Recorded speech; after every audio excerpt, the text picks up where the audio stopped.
Everything that has a cause must has an effect. The law of cause and effect is absolutely correct without a hair out of place. Just like sowing melons, you will reap melons, and sowing beans, you will reap beans. The same is true for those who wish to be reborn in the Bliss World, where the cause of chanting the Buddha's name leads to the fruit of ascending to the West.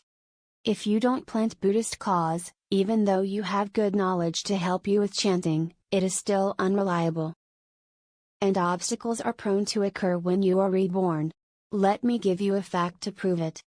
In 1950, a Lotus fellow, Ms. Wan, told me that a fellow villager from northeast China, who was over 80 years old, was about to die and asked for help in chanting. I asked her, does this person usually believe in Buddhism and chant Buddha? Wan said, no, he used to be the leader of the Worldwide Ethical Society. After I advised him to chant the Buddha so that he is able to be reborn in the West, he realized the benefits of the West and asked for help in chanting the Buddha. Would you please help me find some Lotus friends tomorrow to help me with chanting? The next morning, I went to his small house behind the park, together with 3 of my Lotus friends and laywoman Wan.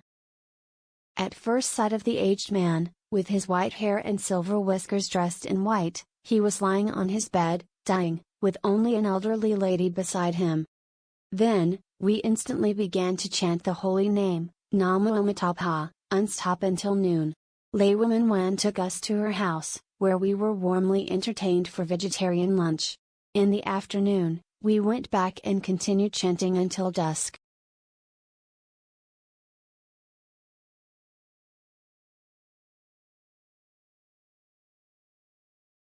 The next day, Wan came again. Lin, the gentleman we chanted Buddha's name for him yesterday, has been listening to the Buddha's name for a whole day.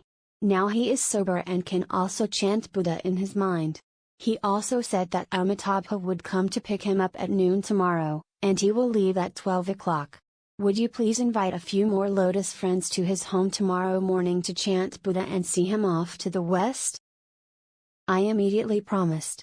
Out of curiosity, I ran to several Lotus friends that night to publicize that he had foreseen the time of rebirth, and invited them to come together to help chanting tomorrow to see the auspicious phenomena that he ascends to the West. At 10 o'clock the next morning, a dozen Lotus friends devoted themselves to chanting for him, and prayed to Amitabha to mercifully guide this old gentleman to be reborn in the Western Bliss World. Wan also kept burning incense and piously praying. At that time, the old gentleman was wearing a white shroud and covered with a white cloth. He was in a comatose state and was panting endlessly. When it was close to 12 o'clock, the old man suddenly woke up and asked his son, who was waiting beside him, "What time is it now?" The son replied, 11:50.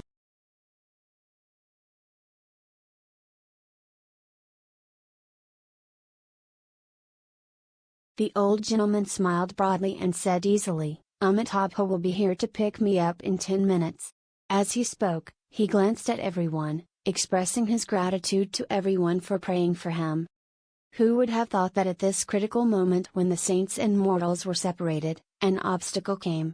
His son agilely burned a pile of letters and other things prepared in front of the old man, and it was all burned out within a minute.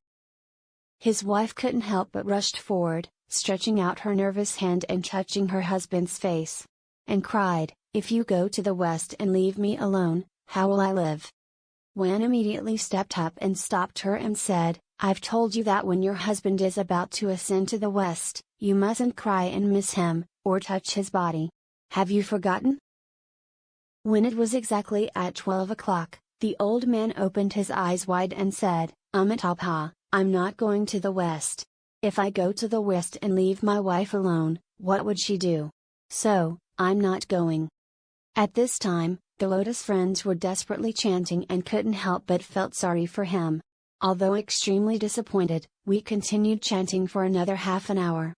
Looked at the old gentleman, his speech was incoherent and his mental state had become chaotic. Everyone sympathized with him and lamented for him. We each went home. At about 9 p.m. that night, Wan came to my home and asked me to chant Buddha for him again. I asked, "How is the old gentleman going?" She said, "He was distracted and his body was deteriorating. He was probably in a lot of pain, but he still hoped to hear people chant the Buddha. So, I went with Wen again. When we entered his house, I saw the old gentleman coughing up blood. He dug out the blood clots from his mouth with his hands, and all the bed was covered with bloody stains. Wen and I immediately started chanting aloud until about 11 o'clock. Seeing that he was still confused, we had no choice but go home separately. Next day, I was informed that he had passed away in a daze before dawn. The sutra says, human life is hard to acquire, and virtuous friends are hard to find. It is rare for this old gentleman to have a human body and a long life, and even more rare is that he heard one's enthusiastic enlightenment. But it is most unfortunate that at the very moment when saints and mortals meet, his disobedient wife got in the way. It's a pity that he re-entered the bitter sea of reincarnation, with his head emerging and submerging. As the proverb goes, one doesn't burn incense on a regular basis but just holds the Buddha's feet in an emergency. Although they usually claim to be upright and moral and have good intentions, can they attain the Buddhist fruits without sowing the Buddhist seeds? It is proven by this fact.